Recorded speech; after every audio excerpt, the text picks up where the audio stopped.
Hello ladies and gentlemen, and welcome to Flash of Trends. Before we dive into today's video, I kindly invite you to subscribe to our channel and give this video a thumbs up to show your support. Thank you for joining us, and let's get started. An in-depth examination of Donald Trump's defamation lawsuit by E. Jean Carroll. What to anticipate. Legal proceedings involving prominent individuals are not uncommon, but few have captured as much public attention as the defamation lawsuit brought against former United States President Donald Trump by Eugene Carroll. In this discussion, we will meticulously dissect the multifaceted aspects of this complex legal challenge that has garnered significant interest.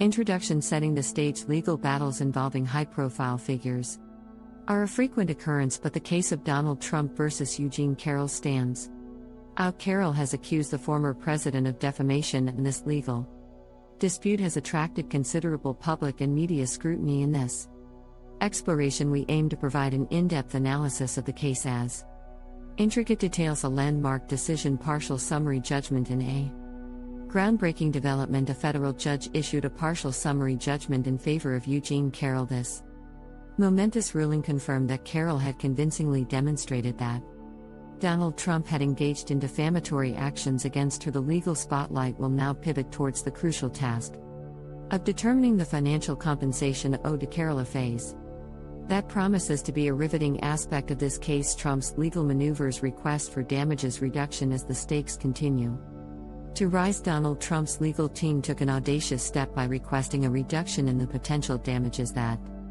could be awarded to Carroll. However, the presiding judge, Judge Kaplan, emphatically rejected this request. The trial is scheduled for January, and the central issue will revolve around the quantification of damages owed to Carroll. The overarching message is unmistakable: defamation carries a substantial cost, and Carroll's alleged suffering remains a significant point of contention.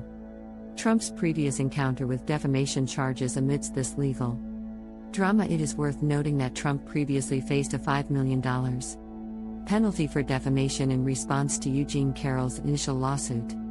Undeterred by this situation, Trump seized an opportunity to present his perspective on CNN. Within 24 hours of the ruling, he vehemently asserted that he had never met Carroll and sought to discredit her accusations. A simple analogy: the impact of defamation. To provide a clearer perspective, consider a hypothetical individual named John Johnson. Imagine that within just 24 hours of receiving a $5 million penalty for defamation, Johnson appears on national television and defames another person. This not only exposes Johnson to the possibility of increased punitive damages, but also underscores the gravity of defamation, particularly when it occurs on a widely influential platform such as national television. The unique aspects of Trump's trial.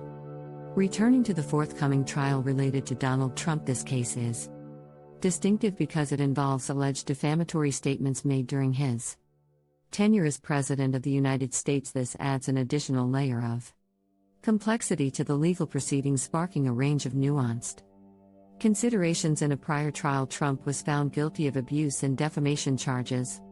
Nevertheless, his defense staunchly asserts that his presidential role conferred upon him immunity from legal action. These arguments are bound to ignite intellectually stimulating discussions during the upcoming January trial. Trump's critique of the Department of Justice (DOJ), and a surprising twist: the former president publicly criticized the Department of Justice (DOJ) for declining to defend him in the Eugene Carroll civil case. Trump portrayed the case as politically motivated and insinuated that a major political donor had financed it. It is essential to clarify that the DOJ's withdrawal from the case does not imply guilt, but rather reflects the department's position on its role in this particular matter. Legal battles and presidential immunity.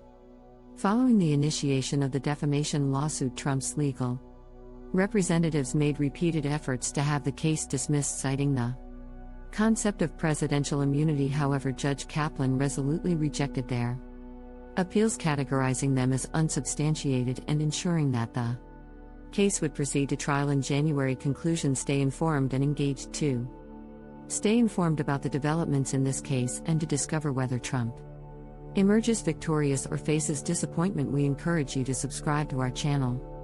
Your support contributes to fostering a more informed and balanced public Discourse a goal that we all should strive to achieve. Additionally, we are proud to offer a Spanish language channel to support politically engaged Hispanic audiences, and our audio podcast provide a soothing and informative listening experience as you follow the events of this captivating legal saga. Your support truly enhances the progressive media ecosystem in all its glory.